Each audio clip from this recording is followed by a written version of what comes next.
le peuple sénégalais a refusé de faire confiance à ces deux vieillards. 3 vieillards, comme 4 vieillards dans le vent, comme nous connaissons. Sama gars yi partagé leen vidéo yi tay saagawuñu waxuñu leen damay leen di dañuy wax Macky Sall deug man je préfère donc bañ la ko waxé fallait li Sénégalais wax et tous les réseaux sociaux avaient désapprouvé que nga jëlat ce qu'on a jeté par la grande porte nga dugalat leen par la fenêtre. On t'avait dit ça, mais quel est le résultat aujourd'hui?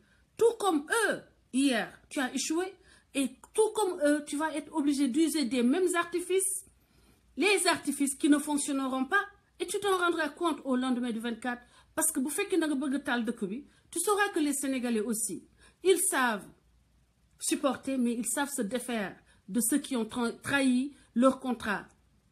Contrat bi ñu am ak seeni président, quand ce contrat est trahi, ñoom xam nañu nan lañuy défé leur compte. Les chiffres qui ont été fabriqués, Assane Diouf lamu la doon wax demb lepp bo delsé tay da fay melni tay dafa féké Macky Sall li nga nek di def. Yow kessé ya wara déglu Assane Diouf. Et tous les jours tu aurais dû l'écouter. L'écouter et en prendre de la graine. Pourquoi l'écouter et en prendre de la graine? Parce que si tu avais fait attention à son discours, tu n'en serais pas là aujourd'hui. Aujourd'hui, tu prives pas seulement Assane Diouf de son bien-être, mais c'est toute une famille qui n'a rien fait. Parce que Mansama Yaïtei n'est pas co-responsable de ce que je suis en train de faire. Je suis majeure et vaccinée, j'ai mes choix politiques et je les défends. Assane Diouf, la maman de Assane Diouf ne doit pas être punie pour ce que les positions politiques de Assane. N'est-ce pas? Alors, comme l'imako waxé won sank, la plus grosse victime de cette série d'emprisonnement, c'est Assane Diouf. Parce que mon nek ko xamni famille ci mom la dépend pour dundu. Ses enfants ne dépendent que de lui. Parce que ya yor domam yi gawma amul source de revenus bu mu meuna yoré ay domam qui sont à l'orée de la vie d'adulte et qui ont besoin du soutien de leur père. Mu tek len ci yoon. Non seulement tu détruis la vie d'Assane Diouf, mais tu détruis la vie de ses enfants. Les deux qui sortent de l'adolescence, tu détruis la vie de sa mère. Tu détruis également la vie de ses enfants qui sont ici aux États-Unis. Tu me diras que ceux-là, il y a la protection sociale aux États-Unis, ils sont moins dans la merde, quoi. Mais est-ce humain? Est-ce humain, au nom d'insultes que tu aurais reçues, que tu veuilles détruire la vie de toute une famille? C'est-à-dire que c'est le pilier de la famille Assane Diouf. Nit do meuna xalat ni que nit meuna def li Macky Sall di def jusqu'à ce que nga tek ci sa bout carrément, quoi. C'est-à-dire que chaque fois tu te dis non, il peut pas en arriver à ça. Non, il va pas arriver à ça. Après Macky Sall def ko. Après tu dis non, il l'a fait par erreur, da kay rectifier, mais ça va aller pire, quoi. Comme ñaki ñuy wax, de plus en plus pire. Et avec ça, tu penses que tu vas parvenir, tu as pensé un moment que tu allais réussir à Sénégalais. Lan la yalla def Facebook dal di génné Facebook live nga jaxlé. Tous les milliards que tu as payés aux journalistes et ces glablateurs tapis au palais, ces milliers de milliards au Sénégal yi ngay yak ci communicants. Imaginez les Français que tu payes. Tuba bi nga jëli la dame là, le monsieur avant lui, après Nyan et Souleymane Jules Diop, tu les as pris pour fermer la bouche des Sénégalais. N'est-ce pas? Nyan, tous les jours, tu es entouré que de menteurs. Des gens qui ont menti pour faire partir Abdoulaye Wade. Tu as pensé qu'ils pouvaient mentir pour faire que le peuple croit que tu es en train de travailler, là tu es en train juste de dormir au palais. Et de faire venir des chefs français pour que nous jox len ay recettes, di len togal ay recettes, di len jox ay desserts ak whatever yoyu sa jabar di lijeenti. Alors, cet homme-là, tu as pratiquement, il s'est battu tout seul pour sortir du Sénégal. C'est pas toi qui l'as sponsorisé, c'est pas le fils de Mbaye Père, c'est pas la fille de Mbaye Père bu nga jox passeport diplomatique. Assane joxoko passeport diplomatique, mo débrouillé ba yex ci Sénégal, débrouillé ba construire bopam une certaine assise financière ba mën ci génn mën ci dimbali ay góor. Alors que nga xey d'un jour à l'autre, tu n'as même pas fait ton examen de conscience parce que Macky Sall boo defoon examen de conscience jamono yi Assane commencé saaga da ngay ne qu'est-ce qui a déclenché les insultes c'était les élections législatives parce que période yooyu laa ko xam après les élections législatives donc on s'est retrouvés tous les deux à être complètement désespérés d'avoir nos cartes d'identité et de sentir qu'on est respecté par celui qui a notre en charge de gérer nos cartes d'identité. Mais ba tey ji qu'est-ce que lu xew ba tey ji tu persistes dans l'erreur, tu persistes dans l'injustice, tu persistes dans la bêtise et on ose le dire parce qu'on est en république quoi qu'on dise. Malgré la cour qui t'a ñi la wër yëpp di la gëmloo ni que président yaa nekk ci dëgg président yaa wax dëgg président li nga def mooy dëgg non ñooñu booy dem kasu demain ñooñu duñu ànd ak yow parce qu'ils sont pas comptables en réalité yow bu ñu lay tëj suba Macky Sall di tëj Marème Faye Sall kenn du tëj jabaru Moustapha Niasse te yow Marème Faye Sall wër na la ni dinañ ko tëj à ce rythme lii ngay def nii Macky Sall Marème Faye dina tëdd sa doom dina tëdd parce que li nga def doomu aadama yi moom lañ lay delloo alors l'intelligence voudrait que nit ki quand tu arrives à un mur doo continuer di bëkk mur bi ne damay bëtt mur bi mais dangay taxaw nga xalaataat nan ngay lijjantee li nga jot a mess up sa gannaaw nga delluwaat nga koy rectifier benn par benn c'est pas ce que tu es en train de faire parce que tu es face à un mur aujourd'hui tu ne peux pas mënoo def miracle boo xam ne Abdoulaye Wade defu ko Abdoulaye Wade était beaucoup plus intelligent que toi beaucoup plus réseauté que toi beaucoup mieux entouré de matière grise que toi te astoot ñu ko bëggoon moo ëpp fuuf c'est-à-dire boo jëlee sénégalais yi bëggoon Macky Sall Abdoulaye Wade yow Macky Sall sénégalais yu la bëgg ça ne peut pas faire 1/5 de taux bi nga xam ni moom la kii amoon Abdoulaye Wade nit ki nag dangay wax sa bopp dëgg man xam nga fii lay toog ñu naan ma lii kii diw ëpp la nit diw yi xaw ma man xam naa waaye damay xam naa sama bopp nit ki toujours dangay xam sa bopp buñ la jayee tam nga xam yow fan nga yem fan nga war a mën a yem ak lan nga mën mais ces gens qui sont aujourd'hui en train de te flatter fàttalikul démb ci kan la ñu nekkoon même Souleymane Jules Diop ci ba mu tojalee ba mu baaxleetul la daw ñëw di wax ci mbedd bi mais nekkoon na ci Ablaye Wade ay ñoom toute la racaille aujourd'hui c'était eux qu'on appelait hier les faucons toute la racaille qui te cire les bottes là et qui te fait croire que tu vas t'en sortir ñoo nekkoon ci Ablaye Wade dem naan ko doo seen moroom bu waxee ñu sukk ne ko ñaanal ma ñu def ko comme dañoo dem ba def ko que Wade nekk benn marabout dañu doon sujjot Wade di leen ñaanal à ce niveau. Alors si ces gens-là tous ont lâché Wade à son sort yow nga foog ni suba yow di nga wàcc par A ou par B di nga wàcc par A ou par B tu vas aller en prison à ce rythme te kenn du la yërëm parce que Touba boobu nga xam ni Touba du catholique du amul ku nekk sénégalais te fonkul Touba partagez la vidéo sama gars yi Macky Sall tey man du ma sax meruma man c'est quand vraiment je suis vraiment fâchée que je suis calme su ma tànk maa ngi waxoon nii rek meruma mais tey je vais te dire loo xam ne say conseil duñ la ko wax loo xam ne sa jabar du la ko wax parce que sa jabar en réalité amul elle n'est pas intelligente comme elle le pense elle est rusée Marème Faye Sall elle est rusée mais elle n'est pas intelligente et elle est en train de t'enfoncer en croyant qu'elle est intelligente. Il y a une différence entre la ruse et l'intelligence.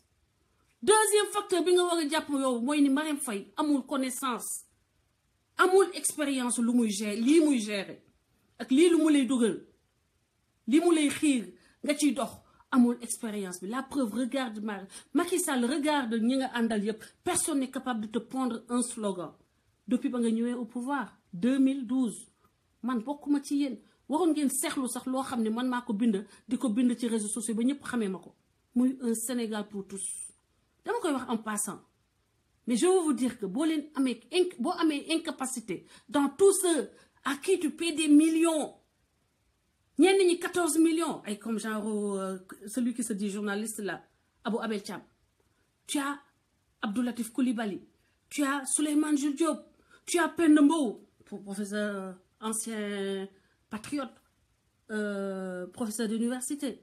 Tu as comme Samb qui s'est transformé en chantre.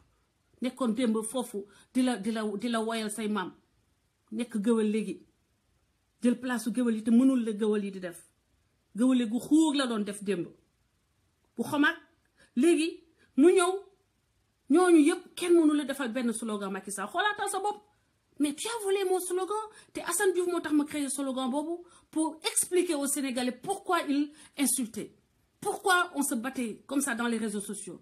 On se bat pour un Sénégal pour tous. Parce que nous, on a été victimes de l'exclusion sociale. On a été victimes de ces politiques qui ont été stériles, instaurées par les socialistes, qui sont devenus aujourd'hui gamelcialistes. C'est-à-dire que gamel rek le politique de la gamelle.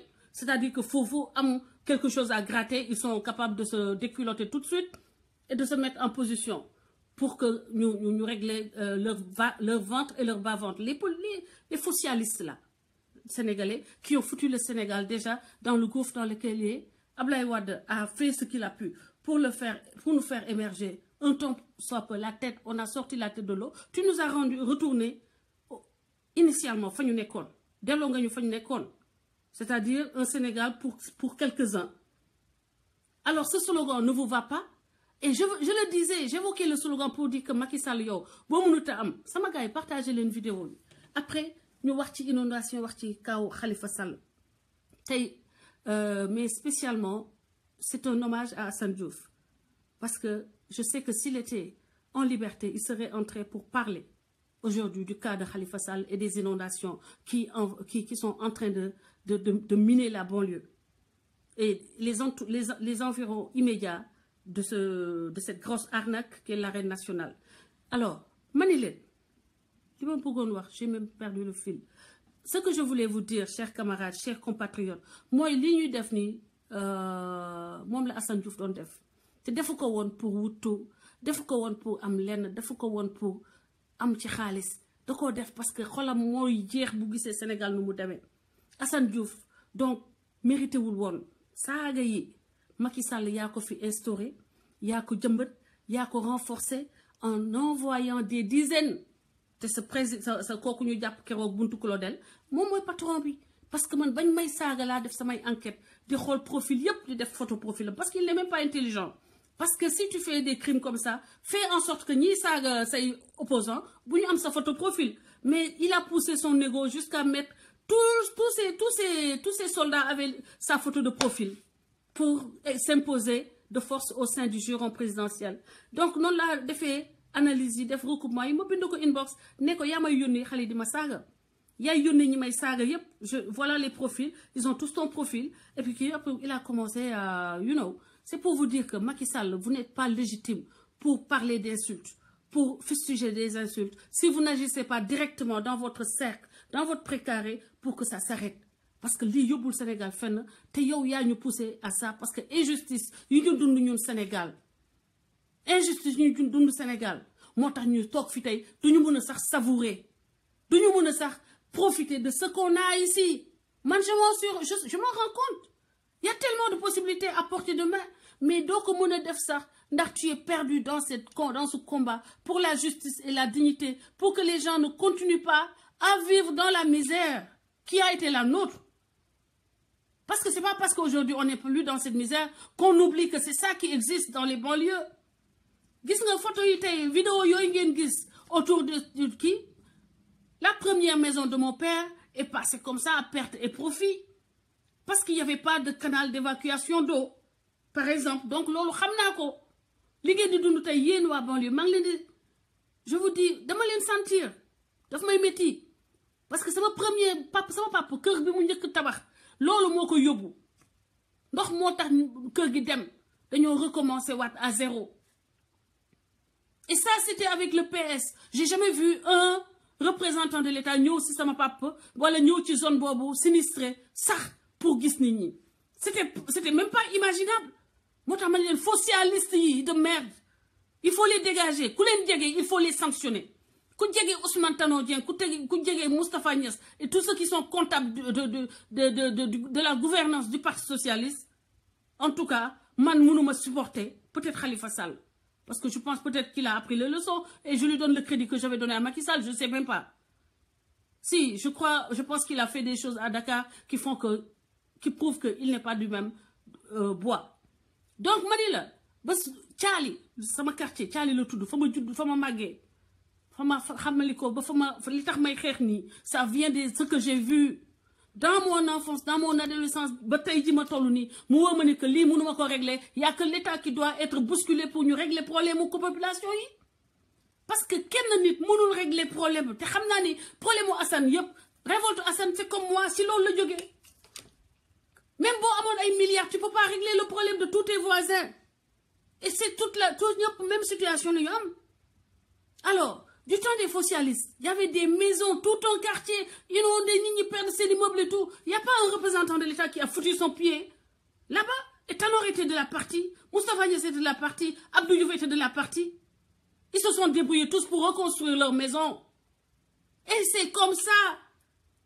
Thank you. Que les populations sont laissées à eux-mêmes tout le temps, pendant que de vieux racailles s'engraissent et continuent à jouer à celui qui est demi-dieu sur terre.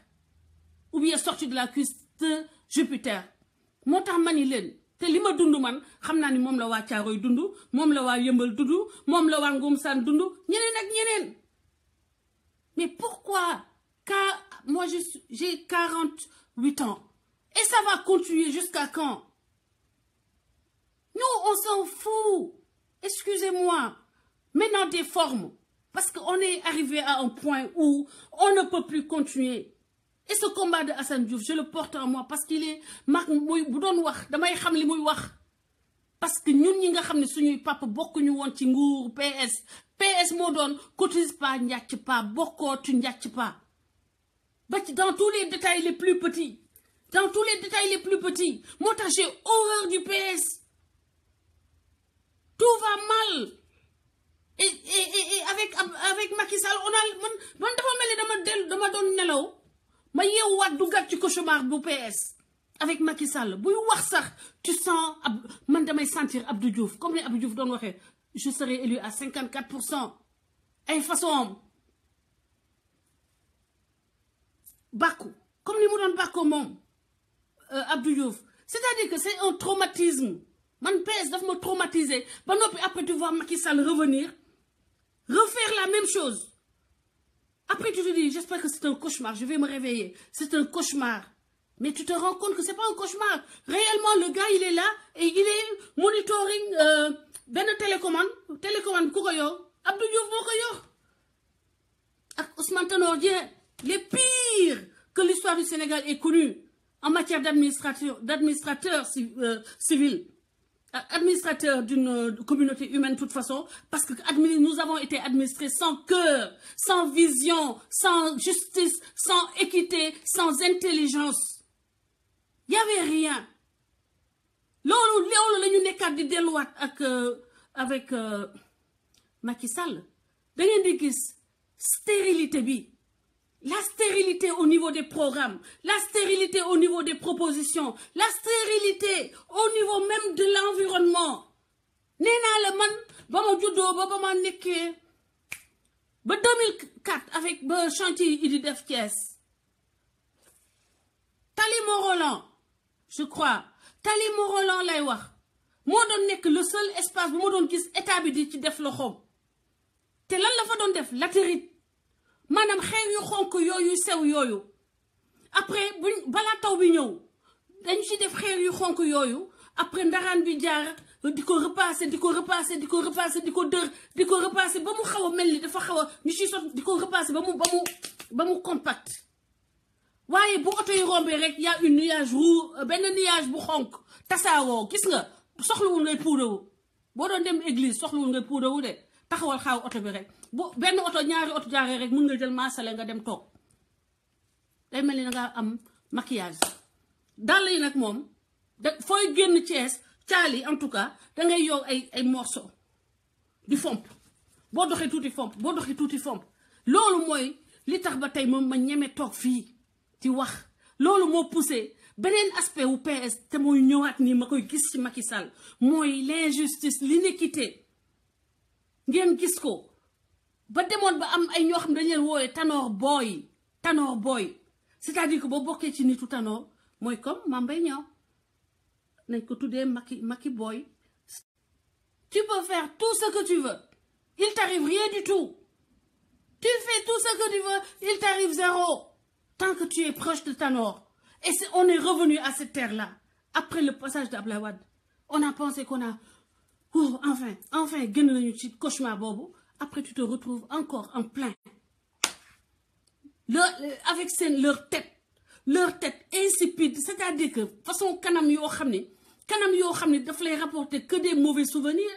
Kanam yo xamni da lay rapporter lenn lu dul soxo méchanceté lenn lo xamni soxo, c'est-à-dire que tu te bats contre ton état pour dund. C'est-à-dire que moi je me suis battu contre l'état pour dire je vais dina am bac damay am bac par force nga xex am bac nga ni damay am maîtrise par force damay am concours par force. Parce que concours moo sësoon parce que sa parents yi il faut que nga gaaw def dara dimbali leen dama leen di nettali li xewoon te loolu moo nekkat di ñëw parce qu'on est avec des gens qui n'ont pas de générosité. Après nga ni damay am concours par force concours yi bu ñu ko jaayee jaay am na yoo xam ne mënuñu ko jaay donc après nga jàll noonu laa jàllee INSEPS. Après nga pare INSEPS nga ni ok man je sais que j'ai des compétences je sais que lii dama ko defoon pour rapidement am xaalis dimbali samay parents léegi damay dem jàngi. damay dem nag def li nga xam ne mooy moom laa bëgg muy sama vocation après nga jël sa dossier di ko déposer boo ko déposer nga am yow c'est-à-dire da ngay mention bien benn doomu waa PS am like deuxième tour mu jàll deuxième tour repêché deuxième tour 9 de moyenne 9 xomalan machin mu def repêchage. Kooku la ñuy jox bourse bi parce que papa PS la bokk wala moom gelu waa PS la wala mbokk waa PS la am na mbokk bu nekk PS. Donc xam ngeen lan moo tax ñu dëgër ñu cette génération qu'on appelle la génération sacrifiée parce qu'on n'avait personne. On n'avait personne, même pas l'État. On s'est battu contre l'État pour exister. Avec les socialistes, carnivores, ñii ay carnivores lañu. Ousmane Tanor Dieng, Abdou Diouf, le système là de PS, modèle SWAT. Donc, c'est-à-dire que Macky dafa annuler toutes les luttes qui ont été faites. Aïe, 88, génération 88 et tout ça. Macky a annulé tout. C'est-à-dire que, amul lu gën a honteux pour quelqu'un qui est de cette génération, comme Macky Sall, que de venir s'acoquiner avec ceux qui ont été la cause de toutes ces années blanches yooyu ñu am yëpp années invalides yooyu ñu am yëpp et c'était le cadet de leur souci parce que seeni doom ñu ngi woon bitim réew ils n'avaient rien à battre. Alors tu deviens président, tu ramènes ces gens-là et tu les mets comme ça. Voilà, c'est ça vous hein tonton loo wax waaw ok tonton hein mais attends, ça c'est le comble de la bêtise. Et c'est ça qui nous a poussé à être comme ça, radical aujourd'hui. C'est Macky Sall. Quand on se battait en 2012, ce qui vous a conduit, les réseaux sociaux, la magie du clic et du clac. Je ne vous le fais pas dire, il y a quoi. La magie du clic et du clac. Tu avais bien défini quel serait l'avenir du Sénégal. Et pourquoi tu veux dénier au Sénégalais maintenant le droit d'accès à cette magie, puisque tu es en train de mettre des lois. Il y a des lois pour que Internet, avec Facebook, avec whatever, yep, les gens limité ko. Macky Sall, mani, sama frère bi day né, sama frère bi Félix moom néna jaabu gëlem, xajul ci pantre. Sénégal xajul ci yow Macky Sall. Peuple sénégalais xajul ci yow, jaabu gëlem xajul ci pantre. Jàppal ni pantre nga ci biir Sénégal. Même avec la fonction présidentielle, jàppal ni pantre nga askan wi ngay provoquer xajul ci yow et ce n'est pas ton tailleur constitutionnel qui va te préserver, ce n'est pas kooku ngay jox ordre dem pour que mu attaquer les activistes qui va te sauver. Kooku du dem prison de Macky, tu seras le seul à payer, toi et ta femme et tes enfants. Maa la wax lii du danga